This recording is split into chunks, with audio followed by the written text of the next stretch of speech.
Artigo 216. Farão a mesma prova que os originais as certidões textuais de qualquer peça judicial, do protocolo das audiências ou de outro qualquer livro a cargo do escrivão, sendo extraídas por ele ou sob a sua vigilância e por ele subscritas, assim como os traslados de autos quando por outro escrivão concertados. Artigo 217. Terão a mesma força probante os traslados e as certidões, extraídos por tabelião ou oficial de registro de instrumentos ou documentos lançados em suas notas. Artigo 218. Os traslados e as certidões considerar-se-ão instrumentos públicos se os originais se houverem produzido em juízo como prova de algum ato. Artigo 219. As declarações constantes de documentos assinados presumem-se verdadeiras em relação aos signatários. Parágrafo único. Não tendo relação direta, porém, com as disposições principais ou com a legitimidade das partes, as declarações enunciativas não eximem os interessados em sua veracidade do ônus de prová-las. Artigo 220.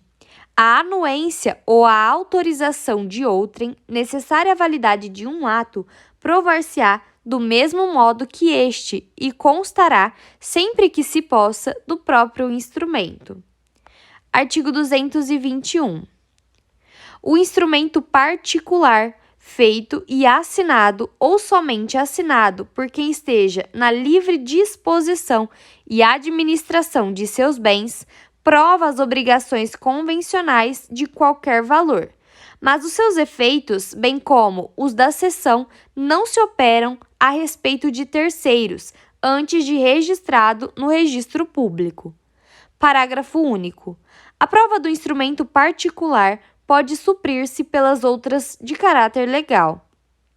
Artigo 222. O telegrama, quando lhe for contestada a autenticidade, faz prova mediante conferência com o original assinado. Artigo 223. A cópia fotográfica de documento, conferida por tabelião de notas, valerá como prova de declaração da vontade, mas, impugnada sua autenticidade, deverá ser exibido o original. Parágrafo único. A prova não supre a ausência do título de crédito ou do original, nos casos em que a lei ou as circunstâncias condicionarem o exercício do direito à sua exibição. Artigo 224. Os documentos redigidos em língua estrangeira serão traduzidos para o português para ter efeitos legais no país. Artigo 225. As reproduções fotográficas, cinematográficas, os registros fonográficos e, em geral, quaisquer outras produções mecânicas ou eletrônicas de fatos ou de coisas fazem prova plena destes, se a parte contra quem forem exibidos não lhes impugnar a exatidão.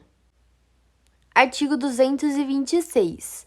Os livros e fichas dos empresários e sociedades provam contra as pessoas a que pertencem e em seu favor quando escriturados sem vício extrínseco ou intrínseco forem confirmados por outros subsídios.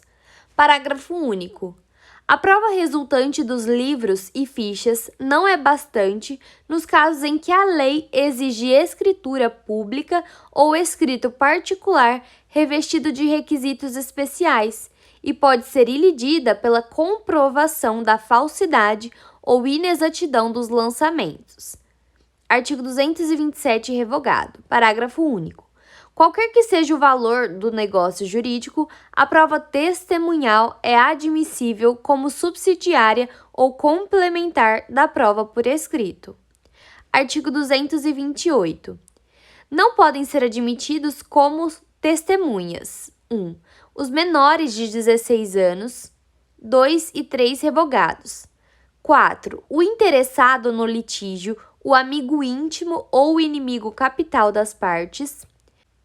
5. Os cônjuges, os ascendentes, os descendentes e os colaterais até o terceiro grau de alguma das partes, por consanguinidade ou afinidade. Parágrafo 1º. Para a prova de fatos que só elas conheçam, pode o juiz admitir o depoimento das pessoas a que se refere este artigo. Parágrafo 2º. A pessoa com deficiência poderá testemunhar em igualdade de condições com as demais pessoas, sendo-lhe assegurados todos os recursos de tecnologia assistiva. Artigo 229 e 230 revogados. Artigo 231. Aquele que se nega a submeter-se a exame médico necessário não pode aproveitar-se de sua recusa. Artigo 232. A recusa à perícia médica ordenada pelo juiz poderá suprir a prova que se pretendia obter com o exame.